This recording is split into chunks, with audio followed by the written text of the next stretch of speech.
Aujourd'hui, on ne va pas essayer d'enlever la peur, mais on va apprendre à faire quelque chose de beaucoup plus puissant. En fait, on va la remplacer par la curiosité. Pourquoi? Parce que la peur crée une fermeture. Donc, c'est au niveau énergétique, au niveau de tes chakras, au niveau de ton cœur, aussi au niveau physique, au niveau psychique. Par contre, la curiosité, ça donne chez toi une ouverture. Donc, il y a une ouverture, il y a une expansion que tu ressens. Et ça, tu peux l'expérimenter. Hein? Parce qu'en fait, la peur dit stop, danger. Donc là, il y a quelque chose qui se saisit et qui arrête et qui se ferme. Donc, c'est ton système qui te protège. Par contre, la curiosité dit, attends, voyons ça. On va voir. Et ces deux états activent des zones très différentes dans ton cerveau et dans ton système nerveux. Quand tu as peur, ton corps se met en mode survie. Ta respiration est courte, ton ventre est contracté, tes pensées catastrophiques commencent à se cheminer, et là, tu sens le besoin de fuir ou de contrôler, ou bien tu es figé. Mais quand tu deviens curieuse, alors là, ta respiration ralentit, tu commences à respirer normal. Ton esprit analyse au lieu de paniquer, et tu récupères ton pouvoir de décision. Et c'est comme ça que tu prends les bonnes décisions, parce que la curiosité crée de l'espace. Et c'est à partir de cet espace qu'on peut être créatif et qu'on peut trouver les bonnes décisions. On va voir quelques exemples ici. Par exemple, on t'a demandé un service. Quelqu'un de proche qui t'a demandé un service quelconque, mais toi, tu es fatigué, tu veux dire non.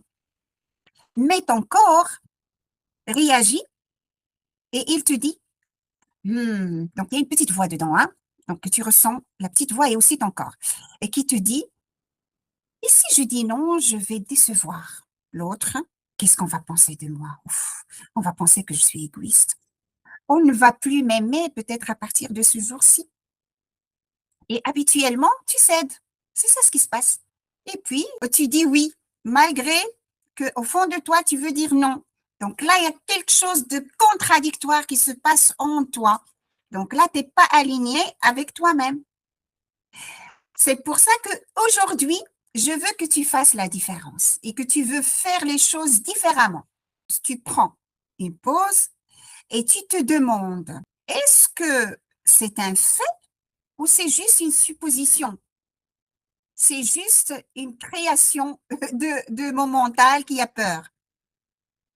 Donc, tu vas vraiment commencer à te questionner, à ralentir.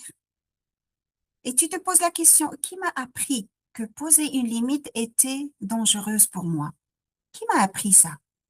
Ai-je déjà été réellement abandonnée pour avoir dit non? Et si la personne était simplement déçue, est-ce que je vais survivre? Donc, je vais arriver jusqu'où? Si l'autre n'est pas content, n'est pas d'accord, est déçu, etc. Tu vois? Donc, c'est là où je veux que tu commences à te poser la question. Je ne te demande pas de nier la peur, non, mais de l'explorer. Donc, on explore qu'est-ce qu'il y a derrière la peur. Et souvent, tu découvres que la peur est une vieille mémoire. Ce n'est pas une réalité actuelle. On va voir un autre exemple. Par exemple, tu veux lancer un projet, mais tu constates que tu procrastines. Respire avec moi et expire.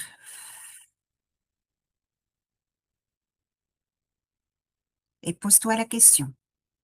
Qu'est-ce que échouer signifie pour moi? Est-ce que j'ai associé l'échec à l'humiliation?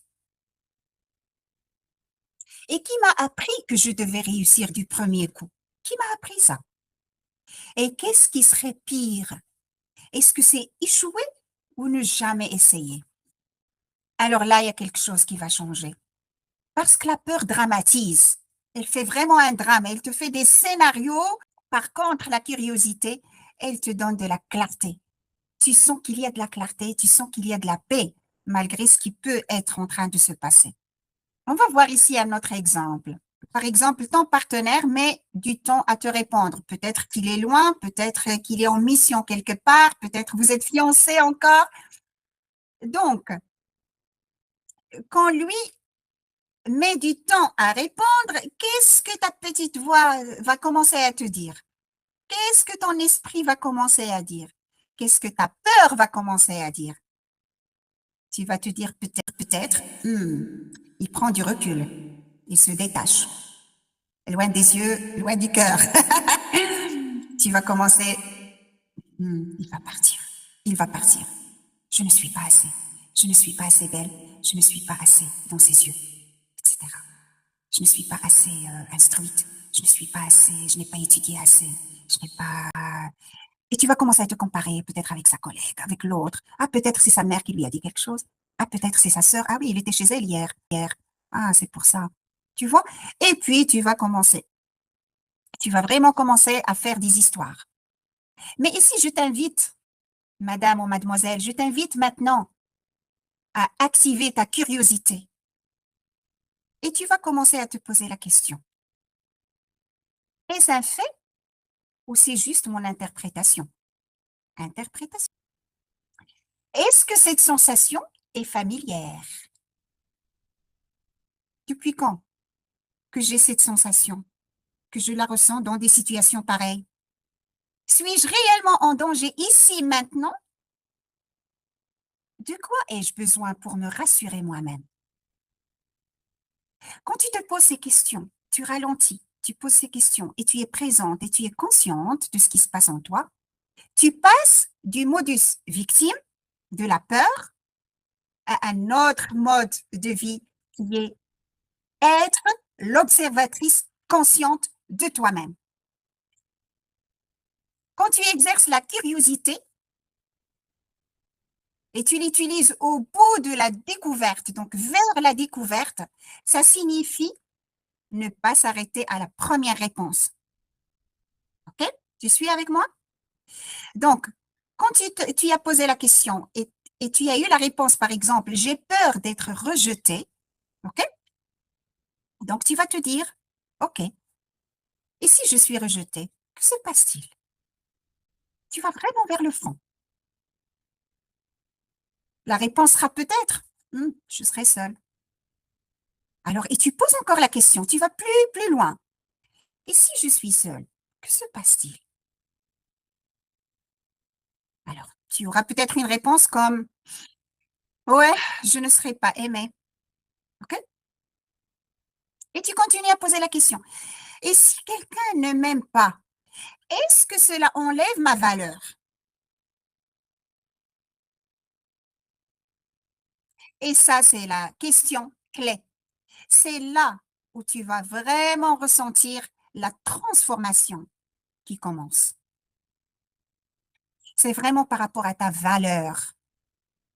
Donc aujourd'hui, choisis une situation qui t'a activé récemment, quelque chose qui a activé cette peur en toi et écris sur ton cahier. Ça, c'est l'exercice du jour 10.